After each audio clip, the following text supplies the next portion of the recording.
আসসালামু আলাইকুম। আশা রাখছি সবাই ভালো আছেন। আল্লাহর অশেষ রহমতে আমিও ভালো আছি। একটি নতুন রেসিপি নিয়ে চলে এসেছি। আজকে আমি দেখাবো গলদা চিংড়ি দো পেঁয়াজা। চিংড়ি মাছ সবারই পছন্দ, আর বিশেষ করে আমার তো চিংড়ি মাছ যেমনই হোক না কেন, ছোট হোক বড় হোক, যেভাবে রান্না করুক না কেন ভালো লাগে। এইখানে 1 কেজি পরিমাণে গলদা চিংড়ি মাছ আছে, আর চিংড়ি মাছগুলো বেশ বড়ই। আমি এখন অর্ধেক চিংড়ি মাছ নিয়ে কেটে ধুয়ে রেখেছি। চুলায় একটি কড়াই বসিয়েছি, আর যখনই কড়াইটা গরম হয়ে গিয়েছে আমি দিয়ে দিচ্ছি পরিমাণ মতো রান্নার তেল। আর তেল যখন গরম হয়ে এসেছে আমি এখানে বড় বড় 3টা পেঁয়াজ এভাবে একটু বড় বড় করে কেটে নিয়েছি। কুচি করে পেঁয়াজ নিলে আমার চিংড়ি মাছের সাথে ভালো লাগে না, আর চিংড়ি মাছের সাথে একটু বড় করে পেঁয়াজটাই ভালো লাগে, যেহেতু চিংড়ি মাছটা বড়। এবার আমি নেড়েচেড়ে পেঁয়াজটা কিছুক্ষণ ভেজে নিচ্ছি, আর দিয়ে দিচ্ছি ধুয়ে রাখা গলদা চিংড়ি মাছ।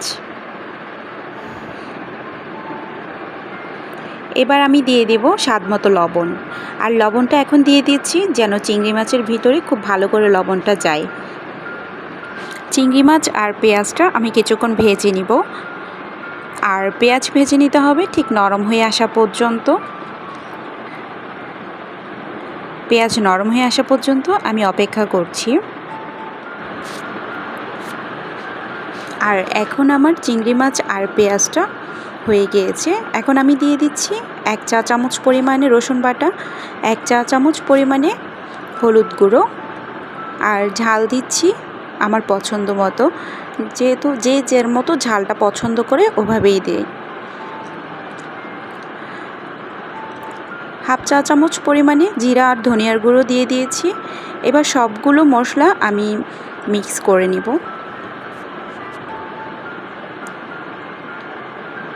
আর মশলাগুলোর সাথে চিংড়ি মাছ পেঁয়াজটা খুব ভালো করে কষিয়ে নিতে হবে।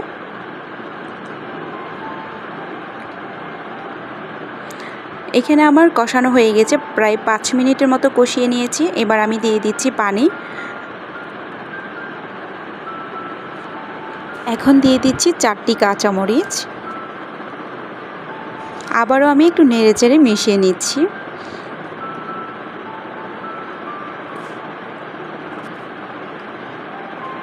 আর এখন ঢাকনা দিয়ে আমি কিছুক্ষণ রান্না করে নিব।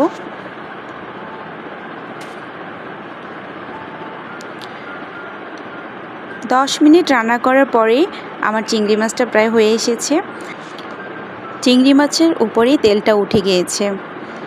আমি আবারও একটু চামচ দিয়ে নেড়ে দিচ্ছি। এভাবে নেড়েচেড়ে মিশিয়ে এখন আমি দিয়ে দিচ্ছি ধনিয়া পাতা, আর বেশ অনেকটাই ধনিয়া পাতা আমি দিয়ে দিয়েছি।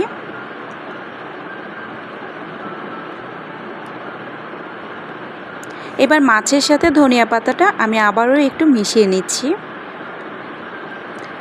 ধনিয়া পাতাটা হচ্ছে ফ্লেভারের জন্য অনেক ভালো, আর ধনিয়া পাতাটা দিলে মাছের স্বাদটা আরও অনেক গুণ বেড়ে যায়। চিংড়ি মাছ এমনিতেই খেতে মজা, তারপরও। আর ঢাকনা দিয়ে আমি 1 মিনিট রান্না করে নিচ্ছি।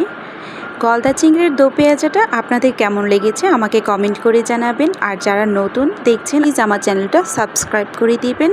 আজকের মতো এতটুকুই। যে যেখানে আছেন ভালো থাকবেন। আল্লাহ হাফেজ।